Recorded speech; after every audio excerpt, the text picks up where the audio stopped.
Bonjour à tous, je vous salue et puis j'aurais bien voulu être parmi vous. Malheureusement, le Covid apparemment nous joue des tours pour entraver nos rencontres, mais de toute façon, on va pouvoir se retrouver à travers les ondes comme ça.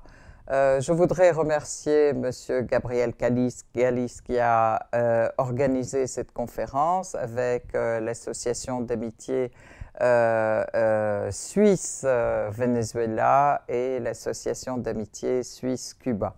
Je voudrais exprimer toute ma solidarité avec le peuple vénézuélien, le peuple cubain.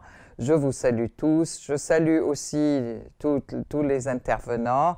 Et puis, je vous remercie d'être là pour cette conférence qui est très importante, en fait, mondialement, à cause de tous les événements qui se font aujourd'hui, qui font la naissance d'un nouveau monde, qui est né à travers ou après la résistance importante du peuple syrien et de son armée face à l'agression américaine, pour faire échec aussi au projet nouveau Moyen-Orient, le projet américain et sioniste et de l'OTAN. Donc, c'est vrai que cette conférence revêt une importance primordiale. Je voudrais aussi remercier l'Université de Berne qui nous accueille. Et donc, voilà, je vais commencer mon exposé. Alors, pratiquement, je vous l'expose en gros, comme ça, les grandes lignes. Mon exposé s'intéresse d'abord à ce que c'est les points essentiels de la Charte de l'ONU, et puis les pratiques, les différentes pratiques aussi d'agression des États-Unis qui d'année en année en fait se diversifient et deviennent de plus en plus violents, de plus en plus profonds, de plus en plus vastes et touchant des domaines de plus en plus importants, aussi bien des agressions par le terrorisme que des agressions par les médias, les grandes manœuvres et guerres médiatiques, hein, et puis les guerres cybernétiques, les guerres par ce qu'on appelle les médias sociaux, en fait. Et donc l'espionnage et surtout, alors la guerre dite par les sanctions, entre guillemets, qui sont l'embargo, qui visent effectivement à affamer les peuples pour les mettre à genoux et pour surtout faire appliquer et faire plier la tête des dirigeants et des peuples de manière à ce que le diktat américain soit appliqué, quelle que soit la volonté des peuples. Mais on voit que, en fait, cette période est révolue, je peux dire, ou elle est en train d'être révolue par la résistance des peuples. Je voudrais saluer la résistance du peuple cubain qui subit aussi des pressions et des embargos depuis les années 60, le peuple vénézuélien, le peuple iranien qui depuis les années 70 aussi est sous embargo, comme on dit. Donc le peuple palestinien aussi, qui est à Gaza aussi, partout, il est sous embargo et agression quotidienne de l'État d'Israël. Et puis, bien sûr, le peuple syrien, le peuple libanais, on est tous en but aux sanctions, dites sanctions, qui sont illégales et qui n'ont absolument rien de légal au vu de la loi internationale et de la charte de l'ONU, mais aussi par rapport aussi à des agressions sous différentes formes. Je voudrais saluer aussi le peuple bolivien et un salut spécial au président bolivien Evo Morales qui, bien qu'il ait été élu, qui se retrouve aussi en fait suite à un coup d'État, et le président Maduro qui continue à faire échec au coup de butoir américain qui vise aussi tout le temps à transformer le Venezuela en chasse gardée américaine et surtout une source de pétrole pour les États-Unis en affamant le peuple vénézuélien. Donc, merci beaucoup à vous tous. Alors, je voudrais rappeler quand même les premiers points de la charte de l'ONU. Ça, c'est premièrement, l'organisation est fondée sur le principe de l'égalité et la souveraineté de tous ses membres. Les membres de l'organisation règlent leurs différends internationaux par des moyens pacifiques, de telle manière que la paix et la sécurité internationale ainsi que la justice ne soient pas mises en danger. Les membres de l'organisation s'abstiennent dans leurs relations internationales de recourir à la menace ou à l'emploi de la force, soit contre l'intégrité territoriale ou l'indépendance politique de tout État, soit de tout autre. Donc, en fait, clairement, toute la pratique de la politique américaine, des États-Unis, je dis états-unienne en fait parce que l'Amérique est un continent et c'est vrai qu'on a tendance à dire abusivement américaine et c'est un mauvais vocable en fait. Il vaut mieux dire toujours États-Unis. Depuis longtemps, les États-Unis, et je dirais même depuis la création de l'ONU, les États-Unis et les grands pays, en fait, entre guillemets, les pays coloniaux, les grands pays coloniaux, la France, l'Angleterre, l'Allemagne, etc., n'arrêtent pas de violer cette charte dans leur manière de traiter les peuples. Bon, effectivement, avec des simulacres différents. Pourquoi les États-Unis, après la guerre du Vietnam, ils ont décidé qu'il n'y aura pas d'agression militaire directe. Mais n'empêche que, pourquoi? Parce qu'ils ne veulent pas que des soldats états-uniens meurent, parce que ça leur pose des problèmes à l'intérieur du pays. Du coup, ils ont décidé d'intervenir par proxy, c'est-à-dire par des gens interposés, alors soit du même pays, soit d'autres pays. Même d'ailleurs, ils l'ont utilisé au Vietnam, ils ont bien utilisé le Vietnam du Sud contre le Vietnam du Nord. Donc, depuis la déclaration de la guerre par Bush, en fait, contre la guerre contre le terrorisme en 2001, le bombardement de l'Afghanistan, les Américains, les États-Unis continuent à s'ingérer dans tous les peuples et à bombarder, que ce soit par des drones, que ce soit sous des prétextes différents, fallacieux. Alors ils disent c'est contre le terrorisme, alors que tout le monde sait que ce sont eux, et ils l'ont dit, ce sont eux qui ont créé le terrorisme, ce sont eux, Hillary Clinton l'a écrit dans son livre, Hard Choices, Trump l'a dit à plusieurs reprises, c'est nous qui avons créé Al-Qaïda pour lutter contre l'Union soviétique, c'est nous qui avons créé aussi Daesh et Al-Nusra. On sait bien que Al-Nusra et Daesh sont soutenus par les États de l'OTAN. Alors, bien sûr, la Syrie, alors je reviens plus vers la Syrie maintenant, parce que c'est vrai qu'on peut parler longtemps des agressions contre tous les pays, mais la Syrie se bat contre le terrorisme depuis 10 ans maintenant, et contre les ingérences OTAN, ESA et Israël, bien sûr, et depuis 10 ans, depuis 2011. Et en fait, ils ajoutent aussi à leurs différentes formes de terrorisme, le terrorisme le plus barbare, en fait, qui a été vraiment élevé, et je dis élevé, par les États-Unis dans les prisons de Guantanamo, etc. Des gens qui ont été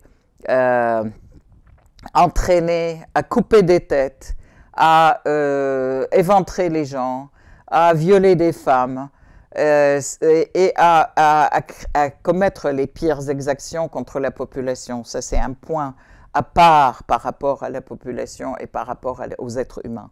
Un autre côté, qui ont été aussi entraînés à détruire l'infrastructure du pays, a visé toutes les structures de défense du pays. Ce n'est pas par hasard les terroristes au sud de la Syrie qui étaient en Nosra et qui sont à la frontière du Golan occupé et de la Palestine occupée, qu'on appelle Israël abusivement.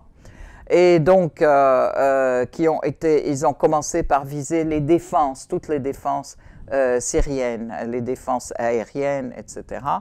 Et puis, ce n'est pas par hasard. Alors, donc là, c'est la destruction des défenses, la destruction de l'infrastructure. Alors, destruction des ponts, bombardés par les Américains directement. Tous les ponts qui ont été sur l'Euphrate ont été détruits complètement, et dès le début. Toute l'infrastructure, les chemins de fer, l'industrie syrienne a été, les machines de l'industrie ont été déboulonnées, mis sur des grands trailers, et ils sont partis en Turquie. La Turquie est notre voisin qui est membre de l'OTAN et qui a été la tête de pont dans l'agression contre la Syrie. Avec la Turquie, on a des frontières qui font dans les 1800 kilomètres. Et puis, le vol de notre industrie, après la destruction de ce qui n'a pas pu être volé, la pollution des terres des terres fertiles par le pétrole, en fait, parce qu'ils ont fait exploser des tuyaux de pétrole et puis ils ont pollué les eaux des barrages dont la ville boit et dont la ville aussi irrigue les terres, etc. Tout ceci, ajouté au pillage systématique, ajouté en fait le pillage systématique de toutes les ressources. Je peux vous dire aussi les tenants en fait de ces axes d'agression. C'est aussi brûler l'incendie des récoltes. Récemment, en fait, toutes les récoltes ont été incendiées pour affamer le peuple. Hein. En fait, en plus, ajouter au fait, pour rentrer dans les esprits des gens, une guerre médiatique acharnée. On a vu récemment les leaks de Grey Zone, en fait, des experts de l'ONU même, etc., qui montrent que comment des milliards ont été dépensés pour faire des contrats avec des médias mainstream, etc., pour raconter à tour de rôle tout le temps et matraquer les gens par des mensonges, par des scénarios qui ont été préparés à ça, par exemple le scénario les cinémas, je peux dire, des attaques chimiques, alors que ce sont les terroristes ont attaqué la population sur le plan chimique par des armes chimiques. On accuse l'État syrien. Il y a eu des massacres qui ont été effectués à travers le pays, qui ont été mis sur le dos de l'État syrien. Donc, non seulement il y a une destruction humaine, mais il y a aussi une destruction des esprits des gens, mais en même temps, il y a une volonté de provoquer un exode de la population. Donc, il y a eu des problèmes, bien sûr, de réfugiés, mais les gens partaient, non pas parce qu'ils fuyaient, comme les médias disaient, le pouvoir de Bachar al-Assad, mais surtout, ils fuyaient pour fuir les exactions des terroristes qui envahissaient les villages et qui massacraient tout le monde à 5 heures du matin, les gens dans leur lit, qui éventraient les femmes, les enfants, etc. Et donc, vraiment des horreurs que le peuple syrien a vécues, et des erreurs sont racontées, des mensonges aussi racontés ailleurs, mais aussi, enfin, sur tous les médias, pas seulement les médias occidentaux, parce qu'il y a aussi des médias arabes, comme Al-Arabiya, Al-Hurra, Orient, etc., qui sont aussi liés et qui ont pactisé avec l'envahisseur. Hein. pour mettre à genoux le peuple syrien, et tout ça pour faire plier le pouvoir syrien qui lève la tête devant le diktat américain parce qu'on veut lui faire reconnaître l'État d'Israël, on veut aussi porter atteinte à son indépendance politique et surtout économique. Je voudrais rappeler qu'en 2010, l'État syrien était à zéro dette et c'est un État autosuffisant et depuis dans les années 2008, alors que l'Occident se débattait dans ses crises économiques, etc., la Syrie accusait surtout un développement économique de 6 à 7%. Donc, bien sûr, malgré le fait que nous sommes sous sanctions économiques ou sous embargo, je peux dire économique depuis 1974. Donc, tout de suite après la guerre de 1973, que nous célébrons aujourd'hui, la guerre contre l'occupant israélien, et qui a fait aussi sa peur et son élan pour détruire la Syrie avec les États-Unis et les pays de l'OTAN.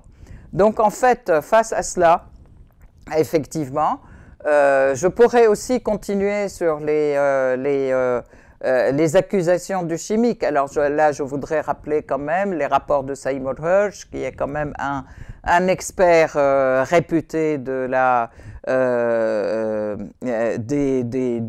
grande université des États-Unis. Que je voudrais rappeler aussi les rapports même de l'ONU, en fait, mais certaines personnes qui ont été discréditées. Carla Del Ponte, au début, quand elle a affirmé que c'était juste les terroristes qui ont utilisé les armes chimiques à Khan al-Assal à Alep en 2013, elle a été aussi, on lui a retiré le dossier. Ce sont des choses, en fait, donc la Syrie a résisté malgré tout ça, et malgré tout, il y a eu, malgré tous les discours des médias qui visent à diviser la population, basés sur le confessionnalisme, sur l'ethnicisme, on a parlé des sunnites contre les chiites et des musulmans contre les chrétiens, etc. Il y a eu un appel aux chrétiens pour quitter. Alors, tous les pays occidentaux font appel, mais en plus, les gens qui partent et qui croient malheureusement à ces appels, des milliers qui sont morts en mer, alors qu'ils essayaient de rejoindre les rives de l'Europe où ils pensaient que la vie est belle, etc. Et là, ils vivent comme des riens sous des tentes, etc. Et ils sont maltraités et on les pousse comme des malpropres. Alors, je voudrais aussi évoquer l'utilisation d'une des ethnies qui fait partie intégrante du peuple syrien, les Kurdes. Alors, et tout le monde a joué sur les Occidentaux ont joué sur les Kurdes. La France, d'ailleurs, en particulier, a joué sur les Kurdes pour faire. L'objectif, c'est créer encore un État ou un mini-État dans le nord de la Syrie, qui prend la partie la plus riche de la Syrie, notamment la partie où il y a le pétrole et le gaz. Alors, les Américains insistent, et les Américains comme leurs alliés de l'OTAN, comme Israël, d'ailleurs, qui est très présent, ils sont présents donc dans le nord-est de la Syrie, qui pillent le gaz et le pétrole et qui s'en vantent. Alors, je voudrais dire, la Syrie a résisté, elle a résisté aussi avec ses amis. D'abord, je voudrais remercier la Chine et la Russie. D'abord, grâce à leur veto, la Syrie n'a pas été envahie militairement, ça c'est un premier point. Le deuxième point, effectivement, l'Iran a beaucoup aidé, c'est un autre allié stratégique et ça fait partie, je dirais, des conditions exigées de l'Occident ou de l'OTAN et des États-Unis, c'est de couper les relations avec l'Iran et couper les relations avec la résistance libanaise et avec la résistance palestinienne. Et ça, depuis 2003. Alors, on refuse, effectivement. La Syrie a pactisé donc avec la résistance avec l'Iran, avec la résistance libanaise, avec la résistance irakienne. Et en fait, elle s'est opposée. À partir de 2015, elle a appelé des amis de longue date, en fait, qui sont la Russie. Et donc, la Russie est intervenue à partir de 2015. Effectivement, leur intervention a été très positive. Vous allez voir d'ailleurs dans les cartes l'évolution de la carte syrienne entre 2013, où les terroristes étaient partout, et 2020, où il y a quand même la Syrie a réussi à récupérer avec l'aide la Syrie a réussi à récupérer avec l'aide de la Russie et l'aide de nos amis iraniens et de Hezbollah libanais et aussi d'autres parties de la résistance libanaise et syrienne. Donc nous avons réussi à récupérer 85% de notre territoire. Donc aujourd'hui, je peux dire cette résistance de la Syrie avec les alliances qu'elle a pu construire politiques avec la Chine, avec la Russie, avec ces puissances qui deviennent des puissances qui sont des puissances mondiales et qui est la Russie qui a pu avoir donc un rôle international important dans la résolution de tous les conflits aujourd'hui.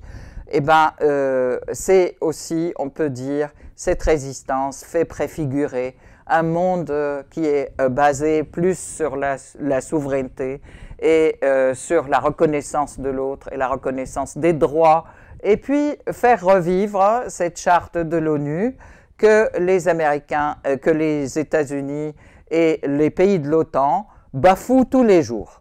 Donc aujourd'hui, on se bat effectivement pour la souveraineté, pour le respect des peuples et de leurs droits et pour la non-ingérence militaire. Et puis donc, je pense, moi je suis très optimiste pour ce nouveau monde qui naît, qui voit le jour. Et j'appelle en fait pour cela, effectivement, à ce qu'il y ait une union de tous les pays qui se battent contre l'hégémonisme, de faire un front mondial contre l'hégémonisme et contre l'ingérence. Et pour des rapports égaux, de respect de la souveraineté, gagnant-gagnant, et de respect des peuples. Et je vous remercie.